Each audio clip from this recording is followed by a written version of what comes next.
तो निकाह नहीं हो सकता।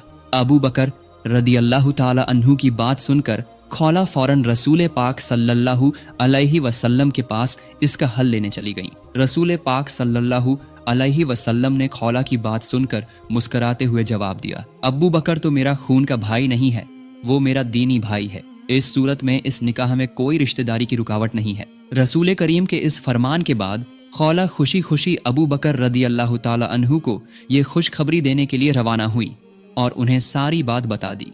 हजरत अबू बकर रदी अल्लाह ताला अन्हु ने ये खुशखबरी सुनकर उनके दिल में खुशी की खुशबू फैलने लगी। इधर आयशा रदी अल्लाह ताला अन्हा पड़ोसी के घर में अपनी सहेलियों के साथ गुड़ियों का खेल खेलने में मशगूल थीं और उधर उनकी रज़ाई माँ वाइला रदी अल्लाह ताला अन्हा उन्हें तलाश करने में मसरूफ हो गईं। आखिरकार उन्होंने आयशा को एक पड़ोसी के घर में पा लिया और उन्हें घर ले आईं। घर लाकर उनके हाथ पैर साफ किए, बाल संवारे, सजाया धजाया और निकाह के लिए तैयार किया। फिर निकाह की सजावट के साथ हजरत आयशा को मंगनी की रस्म में पेश किया गया। ये तकरीब बहुत ही छोटे पैमाने पर हुई थी, जिसमें सिर्फ हजरत आयशा रदी अल्लाह ताला अन्हा, उनकी वालिदा उम्मे रुमान, अबू बकर रदी अल्लाह ताला अन्हु, 2-3 सहाबा और रसूल पाक सल्लल्लाहु अलैहि वसल्लम के अलावा कोई और शामिल नहीं था। जब निकाह की रस्म शुरू हुई तो हजरत अबू बकर रदी अल्लाह ताला अन्हु ने खुद ही खुतबा पढ़ा और 500 दिरहम मेहर तय किया और इस तरह निकाह का काम मुकम्मल हो गया। मेरे प्यारे दोस्तों, यही था तमाम जहानों के सरदार रसूल पाक सल्लल्लाहु अलैहि वसल्लम का निकाह का तकरीब। इसके बाद रसूल पाक सल्लल्लाहु अलैहि वसल्लम मक्के की सरजमीन पर दीन की दावत देने में मशगूल हो गए और आयशा रदी अल्लाह ताला अन्हा अपने माँ बाप के पास रहकर अपनी पड़ोसी सहेलियों के साथ गुड़ियों के खेल में मशगूल रहने लगीं।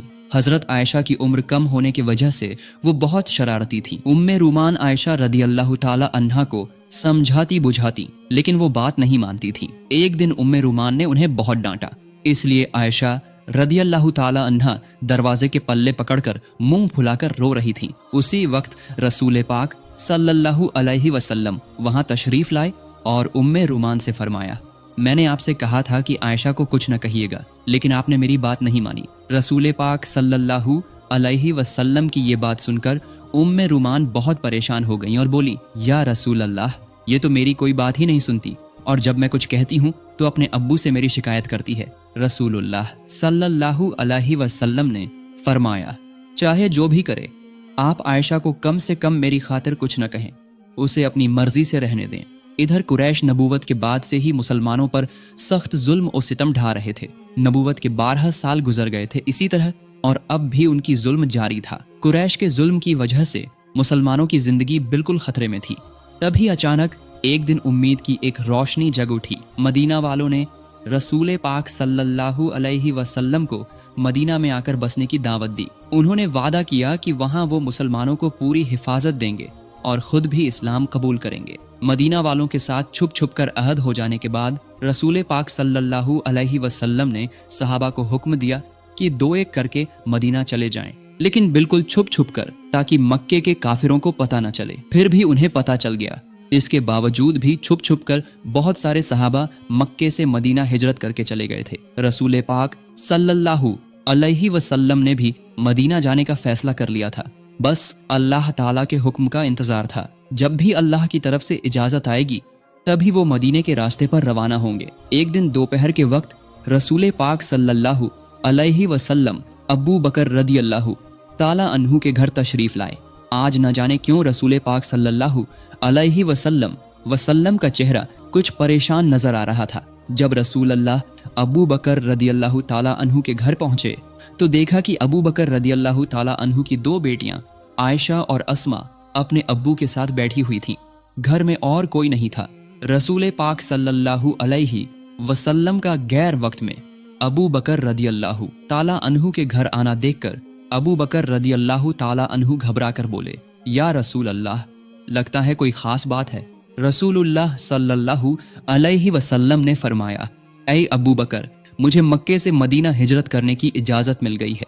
अबू बकर रदी अल्लाह ताला अन्हु ने यह बात सुनने के बाद सवाल किया, ऐ अल्लाह के रसूल, क्या मैं आपके साथ जा सकता हूँ? रसूल सल्लल्लाहु अलैहि वसल्लम ने फरमाया, हाँ, आप इस सफ़र में मेरे साथी हो सकते हैं। रसूलुल्लाह की बात सुनकर अबू बकर रदी अल्लाह ताला अन्हु साथी बनने की खुशी में आंसू भरी आंखों से बोले, या रसूल अल्लाह, आप पर मेरे माँ बाप कुर्बान हो। जिस दिन आपने मदीना हिजरत करने का इरादा जाहिर किया था, उसी दिन से मैंने 2 ऊंट खरीदकर उनकी परवरिश शुरू कर दी थी।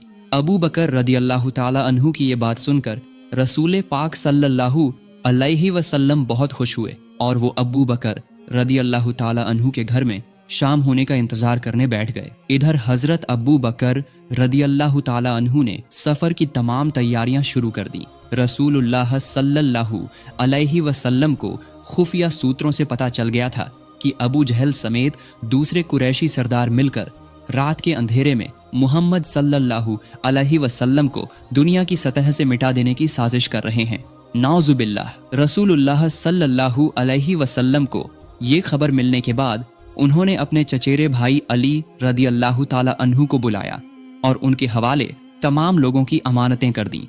साथ ही उन्हें हुक्म दिया कि वो रसूल अल्लाह के घर में